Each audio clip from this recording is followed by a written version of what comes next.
bukan ya? Bukan. Kamera saya mana?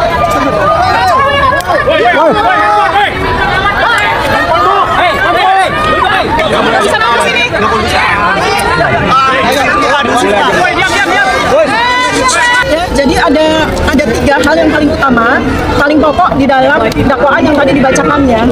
Pertama adalah berkaitan dengan ilmu saya, ilmu anatomi morfologi yang memang sudah saya sampaikan di dalam INews 29 April 2025. Saya diundang sebagai ahli, di mana di situ saya memberikan penjelasan tentang bagaimana saya melihat dari dokumen yang beredar atau benda digital yang beredar di internet yang banyak orang mengatakan itu sebagai ijazah Joko Widodo. Di situ saya menyoroti hanya satu hal yang menjadi domain saya, yaitu foto, ya. Karena itu saya menggunakan ilmu saya, anatomi morfologi, untuk memberikan penjelasan, ya. Kalau memang penjelasan ini harus dikomparasikan dengan ijazah asli, maka munculkan ijazah asli itu, ya.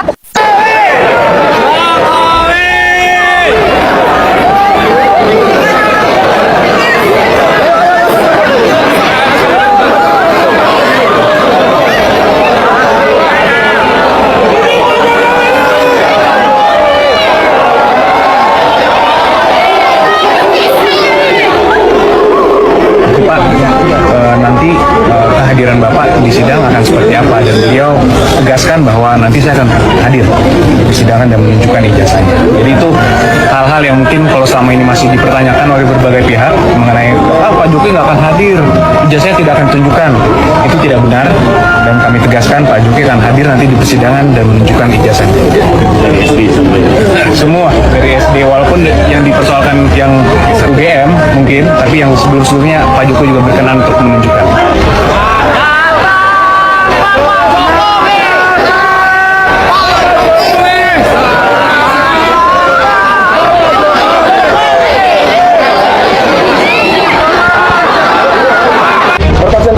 Oh, boleh, mana.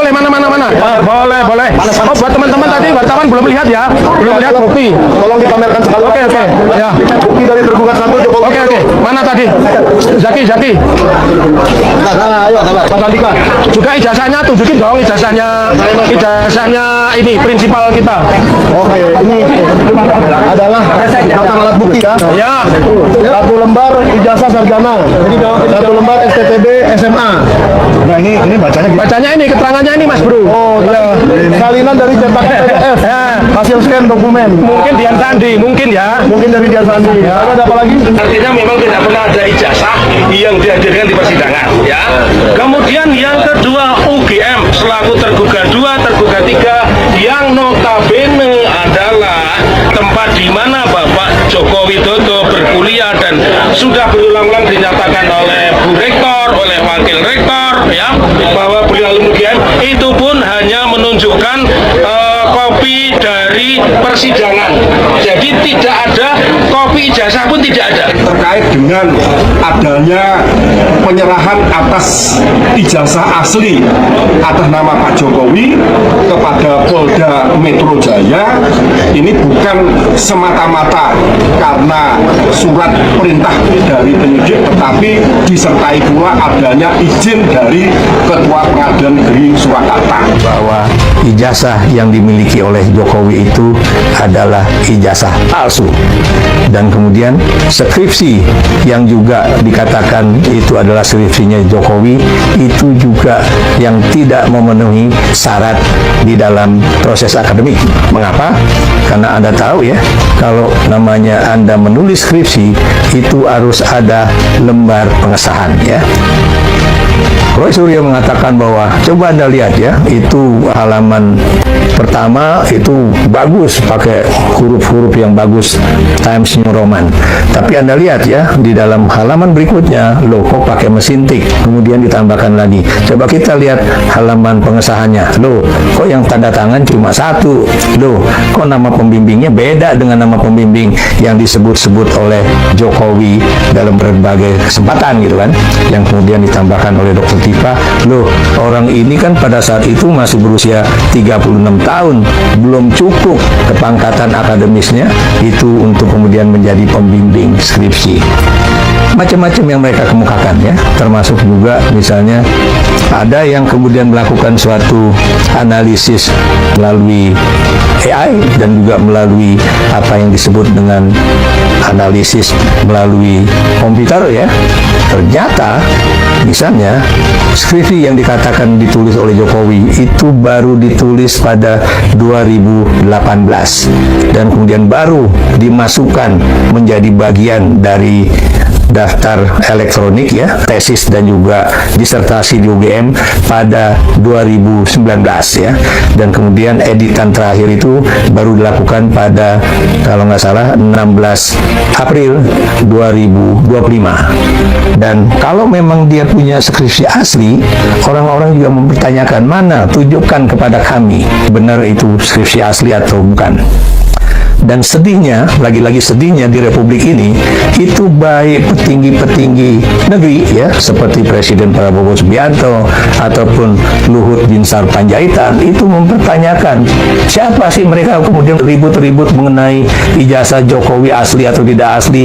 Bagaimana orang dia udah menjadi Presiden Republik Indonesia 10 tahun gitu kan, dan kemudian dia juga udah pernah menjadi gubernur di DKI Jakarta, pernah menjadi wali kota Solo, dan sebagainya, termasuk juga ada teman juga dari PDIP ya, kemudian mengatakan ya buktikan aja, mereka yang kemudian ingin buktikan itu ijazah Jokowi itu asli atau tidak asli ya, mereka yang buktikan. Pertanyaan saya, mereka sudah membuktikan bahwa ijazah tersebut, skripsi tersebut itu tidak asli atau palsu ya. Dan kemudian kalau kemudian petinggi negeri ataupun dari Universitas Gadjah Mada tidak mau membuka diri ya, ini buat saya ini benar-benar mencoreng wajah kita ya. Bagaimana seorang pemimpin kemudian terus-menerus menutup diri untuk memperlihatkan mana ijazah aslinya ya. Kenapa? Sebab kalau dia benar-benar punya ijazah asli dan berbeda dengan ijazah yang selama ini dipertunjukkan baik itu oleh anggota Partai Solidaritas Indonesia ataupun oleh Jokowi kepada awak media, ini loh, lihat nih, ini ijazahnya. Padahal ijazah itu yang kemudian sudah dianalisis oleh Roy Suryo, oleh Dr. Tifa, bahwa itu bukan ijazah asli, karena dari sisi fotonya juga bukan fotonya Jokowi, dari sisi lambang UGM juga tidak kena ke foto Jokowi ya, jadi dianggap foto Jokowi itu cuma foto tempelan ya. Dan kemudian ada juga yang kemudian pembela hukum beliau ya, pembela hukum Jokowi, mengatakan bahwa mereka-mereka yang tetap menuntut agar Jokowi menunjukkan ijazah aslinya tidak memiliki katanya legal standing untuk mempersoalkan itu. Padahal buat saya yang namanya Jokowi diharapkan menunjukkan ijazah aslinya ini bukan ada kaitannya dengan persoalan kasus hukum atau bukan kasus hukum. Ini adalah persoalan kejujuran, kejujuran akademis, etika akademis, moral akademis dari seorang pemimpin bangsa ya. Kalau kemudian seorang pemimpin bangsa atau pernah menjadi pemimpin bangsa ternyata melakukan suatu pemalsuan ijazah, buat saya ini memang ada efek hukumnya, tapi yang lebih penting dari itu adalah dia tidak jujur karena dia menggunakan ijazah palsu, atau juga proses menjadi sarjananya itu juga tidak berjalan dengan apik. Kenapa? Karena pertanyaan-pertanyaan dari Dr. Rismon misalnya ya, kapan misalnya dia ikut kuliah kerja nyata, di mana, di daerah mana ya, dan kemudian ada beberapa poin juga yang adalah bagian dari proses akademik baik di UGM atau di universitas yang lain ya, itu juga ternyata tidak dijalani oleh Joko Widodo atau tidak bisa ditujukan oleh UGM kepada masyarakat ya. Dan sekarang kita juga tahu ya, baik itu mantan petinggi UGM dengan petinggi UGM sekarang, dengan juga berbagai alumni atau juga anggota dari Kagama ya, Kagama itu adalah keluarga Gadjah Mada ya, Universitas Gadjah Mada. Dan buat saya Kagama itulah suatu organisasi anggota alumni dari Universitas Gadjah Mada yang sangat solid biasanya. Tapi dalam dalam kasus ini, rupanya mereka juga ada yang masih mengatakan ijazah Jokowi itu asli, tapi tidak sedikit pula yang mengatakan bahwa Jokowi tidak punya ijazah asli. Kalau bukti-bukti tidak diberikan pada kami, bagaimana kami bisa melakukan perlawanan, majelis? Yang mulia, Begini, tadi kita di awal sekali sebelum dibacakan surat dakwaan sudah interupsi. Ada yang salah dari proses ini. Ketika masih dalam status tersangka Ibu Tifa ini, harusnya sudah menerima lengkap seperti yang diterima oleh pengadilan ini. Kalau kita mempersoalkan apa yang dimaksud, kita sudah praktek sekian tahun, bertahun-tahun dari KUHP yang lama dengan seperti itu. Mengapa ketika KUHP baru kita kemudian akan berubah? Kan tidak. Dan jangan jaksa mengatakan ini sudah tahapnya begini-begini. Sudah kita ini lega hati, sudahlah dengan pembacaan surat dakwaan. Tapi jangan kemudian kita melakukan normalisasi kesalahan. Mari kita luruskan persidangan ini. Terima kasih. Yang selama ini diklaim ada itu ternyata tidak pernah ada sama tidak aslinya, catatan tidak ada bukti yang bisa dipertanggungjawabkan. Semua yang selama ini disampaikan adalah alasan, penjelasan yang tidak berdasar, dan janji yang tidak pernah ditepati. Hadirin sekalian, mari kita pahami betapa berat dan betapa pentingnya momen ini. Seseorang yang pernah memegang jabatan tertinggi di negara ini, yang memimpin bangsa selama 10 tahun, akhirnya hadir di persidangan, dan ternyata tidak bisa menunjukkan bukti kelulusannya. Tidak bisa membuktikan bahwa ia benar-benar menyelesaikan pendidikan sebagaimana yang diklaim selama ini. Ini bukan sekedar masalah selembar kertas. Ini adalah masalah kepercayaan. Ini adalah masalah kepercayaan. Ini adalah masalah apakah seorang pemimpin negara berani jujur kepada rakyatnya atau tidak. Selama ini rakyat percaya, rakyat hormat, dan rakyat mendukung. Namun ternyata di balik itu ada hal yang tidak benar dan ada kenyataan yang selalu ditutupi dengan marah. Mengapa baru sekarang terungkap? Mengapa harus menunggu sampai ke pengadilan? Mengapa tidak ditunjukkan selesai? Tidak ada yang bisa ditunjukkan. Karena memang tidak ada yang bisa ditunjukkan. Karena jika sejak awal, maka semua kekuatan, semua pengaruh, dan semua kepercayaan yang diberikan rakyat akan runtuh seketika. Maka dari itu, harus ditunda, harus ditutupi, harus mencari 1000 alasan. Sampai akhirnya kebenaran tidak bisa lagi ditahan dan harus terungkap di hadapan sidang yang sah. Di dalam ruang sidang itu, suasana menjadi sangat hening dan sangat menegangkan. Para hakim memeriksa dengan teliti setiap penjelasan yang disampaikan.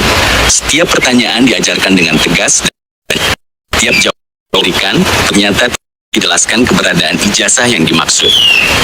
Yang sah, tidak ada catatan yang cocok, tidak ada saksi yang bisa yang jelas belit, ada pengakuan yang justru semakin memperkuat dugaan memang tidak pernah ada itu. Rakyat yang menunggu di luar ruang sidang, yang mengikuti perkembangan sebagai penjuru negeri, tentu merasa sangat terkejut, sangat kecewa, dan sangat sedih. Terkejut karena tidak menyangka hal ini bisa terjadi pada seseorang yang pernah menjadi pemimpin negara. Halo Sobat Politik, selamat datang di channel Total Politik, tempat kita membongkar setiap fakta tersembunyi, mengupas setiap isu paling panas, dan menyajikan kebenaran tanpa menutupi dari dunia politik Indonesia.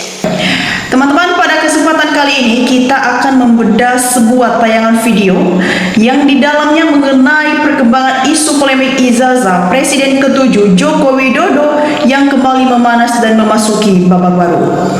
Ya teman-teman, dalam video yang sudah kita saksikan, kita disuguhkan aksi demonstrasi dan orasi massa bersama perwakilan akademisi serta alumni kampus. Mereka menyampaikan tuntutan agar pihak Universitas Gadjah Mada atau UGM dan Joko Widodo secara sukarela membuka serta menunjukkan keaslian dokumen ijazah sarjana kepada publik guna menjamin keadilan dan transparansi hukum.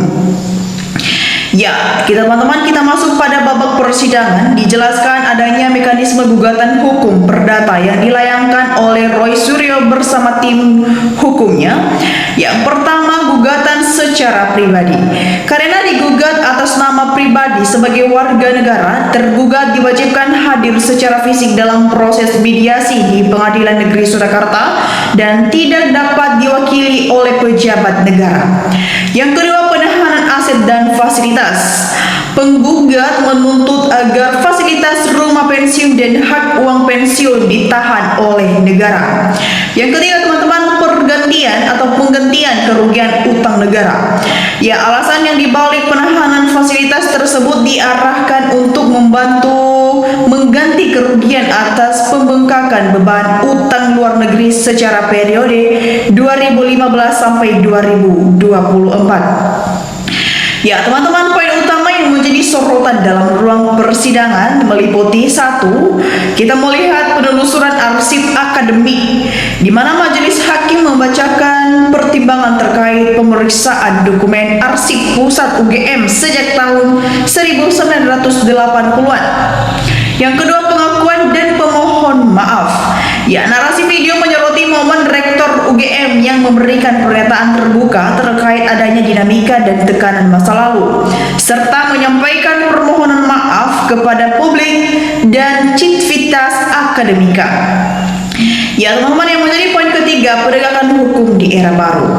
Ya, pihak kampus menekankan pentingnya keterbukaan dan penegakan hukum secara adil demi menjaga integritas akademik. Ya, teman-teman semua, adanya juga respon dan tanggapan netizen di perhujung video ditampilkan beragam pandangan masyarakat di kolom komentar di bawah. Ya, di mana mereka sebagian netizen menuntut sanksi tegas dan transparansi total demi pelajaran bagi para pejabat politik. Ya, netizen lain menyuarakan pentingnya pembentukan lembaga independen untuk menguji keaslian ijazah seluruh pejabat di Indonesia dari tingkat desa hingga presiden. Nah, teman-teman semua, itu adalah gambaran lengkap dan perkembangan dari polemik panjang yang saat ini menyita perhatian publik. Ya, teman-teman, bagaimana dan pandangan kalian dan tanggapan kalian mengenai jalannya proses ini? Apakah ini akan menjadi titik terang akhir dari polemik ijazah Joko Widodo, ataukah ada sudut pandang lain yang perlu kita cermati? Ya, teman-teman, silakan bagikan opini cerdas kalian dan kritik kalian yang santun di kolom komentar di bawah, dan jangan lupa teman-teman untuk share video ini ke teman-teman kita yang lain agar banyak yang peduli dan melek akan politik. Ya, teman-teman semua, di sini juga kita melihat di kolom komentar ini ada banyak tanggapan dari netizen yang sudah memberikan tanggapannya, dan mari kita saksikan bersama teman-teman bagaimana perkembangannya. Ya, teman-teman, di sini disampaikan oleh teman kita Eyup Mas. Di sini dia berberapa teman-teman, negara ribut, rakyat terpecah gara-gara Jokowi, di mana pengadilan kok melempem. Teman-teman, kita lanjut di sini juga teman kita Klik Kini memberikan tanggapannya. Betul sekali, Probolinggo Jawa Timur hadir. Teman-teman, kita lanjutkan di sini juga teman kita Idewa Madeasa. Di sini dia berberapa teman-teman, mahasiswa pewaris masa depan bangsa, wajar demo tapi jangan merusak fasilitas publik didanai APBN. Teman-teman, kita lanjut di sini juga teman kita Mama Parina. Di sini dia berberapa teman-teman, ya semoga negara kita ke depan lebih baik, jangan ada kebohongan. Ya, teman-teman, Daniel memberikan tanggapannya. Betul sekali, Bang, habiskan semua PKI. Sudah ada misinya emang, ekonomi hancur, urama diadukan, agama dirusak. Teman-teman, Susi memberikan tanggapannya. Pemuja Jokowi, kalau Jokowi baik nggak mungkin di demo. Haram hukumnya kita sebagai manusia berirama mengikuti pemimpin yang zolim. Teman-teman, kita lanjut. Ban Suproto memberikan tanggapannya. Ya Allah, lindungilah semua yang bergerak menuntut kebenaran juga keadilan. Amin. Teman-teman, kita lanjut di sini juga teman kita Wahyudi memberikan tanggapannya. Rakyat sudah muak, cepat adili sesuai undang-undang yang berlaku. Teman-teman, Didi memberikan tanggapannya. Patrikno, Ibu Ova dan Jokowi dan Gibran harus diadili. Rakyat harus bersatu. Teman-teman, kita lanjut sampai ke teman kita Aisyah memberikan tanggapannya. Akibat si Jokowi berbelit-belit ijazah, ngapain bohong sengaja, dikiranya rakyat akan diam kali. Teman-teman, kita lanjut. Isman memberikan tanggapannya. Terus bergerak, jangan berhenti, maju terus, pantang mundur, hancurkan kejahatan berkeliaran mengacak-acak bangsa ini. Paimin memberikan tanggapannya. Wah, demi besar-besaran niatnya tangkap Jokowi, mengadili secara massal. Teman-teman, Murwa memberikan tanggapannya. UGM harus bertanggung jawab, Rektor Ova Emilia sudah mau melindungi ijazah palsu. Teman-teman, Murah memberikan tanggapan di sini. Rakyat sangat setuju mahasiswa dan pendemonya. Teman-teman, Mulyono memberikan tanggapannya, heran dengan pemerintah tidak bertindak adil menyelesaikan hukum. Sakila memberikan tanggapan di sini, teman-teman, memang harus begitu, jangan dikasih rumah dan duit pensiun. Teman-teman, kita lanjut. Martinus memberikan tanggapannya, Jokowi dan kroni-kroni oligarki Jawa PKI harus ditangkap dan diadili selanjutnya hukuman seumur hidup. Ini suara kami dari Papua harus didengar jika kita bicara NKRI harga mati. Ya teman-teman semua, kita lanjut di sini juga teman kita Karas Taji memberikan tanggapannya. Assalam, kasus Jokowi ada apa? Pemerintah, kepolisian, Bu, kejaksaan semua diam saja. Teman-teman, Ferry Putri memberikan tanggapannya, baru tahu kalau masyarakat marah itu belum beberapa loh, karena kebanyakan rakyat nggak tahu mau mendemo hari ini. Ahmad memberikan juga tanggapan di sini, teman-teman, maju terus jangan takut, jumlah rakyat lebih banyak, hitung-hitungan rakyat pasti menang, semangat pahlawan kebenaran. Ya teman-teman semua, kita lanjut di sini juga teman kita Risman Tarigan memberikan tanggapannya, hukum kita konyol, untuk penguasa pembuktian kebenaran aja hukum kita tak sanggup, cukup memalukan. Umi Hani memberikan tanggapannya, ya Allah kuatkan mereka para mahasiswa dan para tokoh-tokoh, orang-orang yang waras dan melawan kezaliman Jokowi. Teman-teman, kita lanjut. Fedri memberikan tanggapannya, kalau belum banyak korban nyawa tidak mungkin pemerintah bertindak. Kita lanjut teman-teman. Iswan Fis memberikan tanggapannya, hukum mati ringan, hukum seumur hidup masih ringan, pasti tepat hukum siksa aja. Umar Setio memberikan tanggapannya, kenapa aparat penegak hukum diam saja? Apakah sudah kena suap semuanya? Tangkap, jangan hanya omong-omong saja. Bapak Kali memberikan tanggapan sih teman-teman, di Indonesia jangan berwenang, matahari rakyat berharap sekali banyak mata hari, mata hatinya tidak terbit, semua jadi gelap, enggak punya perasaan. Teman-teman, Fadia memberikan tanggapannya, jangan pilih-pilih hukum, harus tegak lurus, jangan pilih-pilih, itu udah bikin gaduh rakyat dan negara. Rakyat bersatu, jangan nunggu rakyat marah, udah bikin pecah belah. Ya teman-teman, kita lanjut di sini juga teman kita Isman Ongi memberikan tanggapannya, bongkar KM50, siapa-siapa pelaku pembunuh anak-anak tidak berdosa berjuang demi keadilan. Nah teman-teman semua, bagaimana tanggapan kalian mengenai isu polemik ini dan tanggapan dari netizen yang sudah memberikan tanggapannya? Mari teman-teman untuk memberikan analisis kita di kolom komentar di bawah, karena di sana kita akan berdiskusi. Nah teman-teman, demikian saja untuk cuplikan video kali ini. Jangan lupa saksikan video berikutnya yang kita hadirkan setiap hari. Salam NKRI harga mati.